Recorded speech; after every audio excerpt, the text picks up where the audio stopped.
Hey, I'm Tara Shepard, and if you're watching this video, I'm imagining that you clicked on it for a reason, which, if you did, fantastic.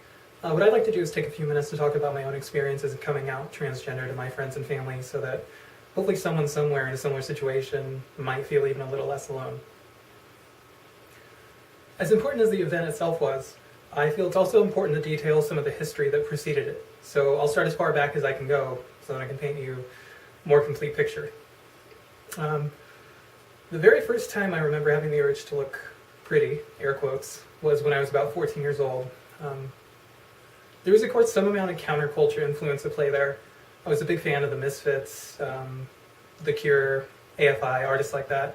So you might attribute the experimenting to that alone, but there was something deeper going on than I understood at the time. I started playing with makeup first, eyeliner only at the very start, and then I added eyeshadow and lipstick and mascara and started growing my hair longer. Some of the typical things you might expect or suspect of someone going through that. I remember being happy when I looked pretty, when I looked feminine. The happiness took a dive into insecurity pretty fast though, and it didn't take long for something that I considered normal at the time to raise red flags to my family or even to the world at large. There were whispers circulating between members of my immediate family, and although I thought I knew how they were considering me, amongst themselves of course, it took a good half year until I think it was my grandma at first came straight out and asked me if I was gay. You can imagine how that went over when I was so young. And that's the first time I recall really feeling majorly displaced, emotionally and physically displaced. And I love my family to pieces, but they do typically have a habit of creating a certain kind of hostile atmosphere when it comes to particular personal and political issues. And so the idea of being gay or any other member of the LGBT community, it always carried this very negative connotation. And it was bad there. It's bad enough there right then, but it got even worse after that. And I was reminded on a weekly basis that it was a fad. I was just rebelling, and it wouldn't be long before I grew out of it. And all the things I'm sure you might be familiar with. Looking back on the situation now, the best way I can describe it is a very passive-aggressive movement to keep me from being gay, as weird as that might sound. And they got their wish. Gradually over time, I stopped with the makeup, stopped with the women's pants, and I gave up in the battle against my facial hair, as you can imagine. And by the time I turned 17, I was the upright young man in everyone's mind come to life. Short hair, well-kept chin scruff and all, and things from that point forward swung in the entirely opposite direction, and pretty hard.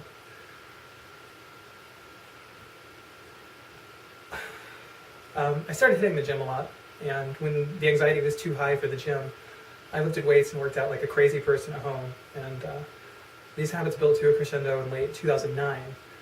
I was just finishing up the 90-day round of the fitness program P90X, which you might be familiar with, and while doing so, I was keeping a daily caloric intake of maybe between 600 and 1,100 calories, constantly waging an internal war with food, to eat or not to eat, and I wound up looking entirely too muscle-bound and entirely too emaciated. It was, though, during that period of my life that I realized something new. I've always been a big gamer in both video games and tabletop games, and I've always, as far back as I can remember, played as a female in really any game that let you choose the sex of the character that you play. And I remember being really young, even maybe 11 or 12, and having a friend casually rip on me for it, and having another friend come to my rescue when I honestly didn't know how to respond, and it was something about, rather staring at a woman's ass than a man's, or, well, close enough. Well, doing all those frenzied exercise sessions, it began to make sense to me, at least behind the scenes. I was constantly stopping to ask myself, well, why do I associate myself more with female figures than male figures? Do I really identify more as a woman? No. I mean, no way I couldn't. But all of my Dungeons & Dragons characters were female, and all of my Elder Scrolls characters were female. And when I was alone in that headspace, it was great. I felt fantastic. Or even when I was with a group of people who were role-playing, and where role-playing was expected and the norm, I felt even in comfortable company. And that revelation, what it all meant in the big picture, that didn't come to fruition until years later. Through many failed relationships and many more internal struggles and many more feelings of displacement, dysphoria, I believe they call it. And then one night in late January 2013, so just over a year ago now, I was alone at night on the couch after a long day's work, and I sat there crying. And after so many years of conflict, for some reason that I'll never understand, it all suddenly made sense. Maybe it was because I had just watched a good handful of videos like this one from other trans-identifying women, and hearing others share a story that personally resonated with me affected me in a way for which I can never show adequate thanks and appreciation. Without the stories of others, other people I'd never even met, I might not have sorted everything out, or even began sorting everything out. So this video is really in dedication to anyone and everyone out there who feels displaced or dysphoric, lost, hopeless, confused, or otherwise in an emotional orbit.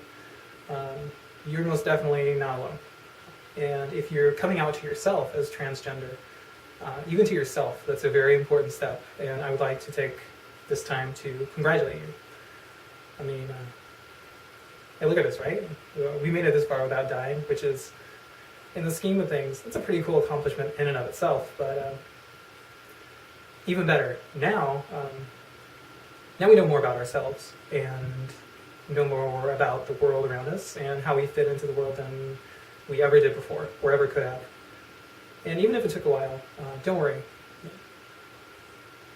Now that we have what we have, we also have pretty much all the time in the world. So, thanks for listening.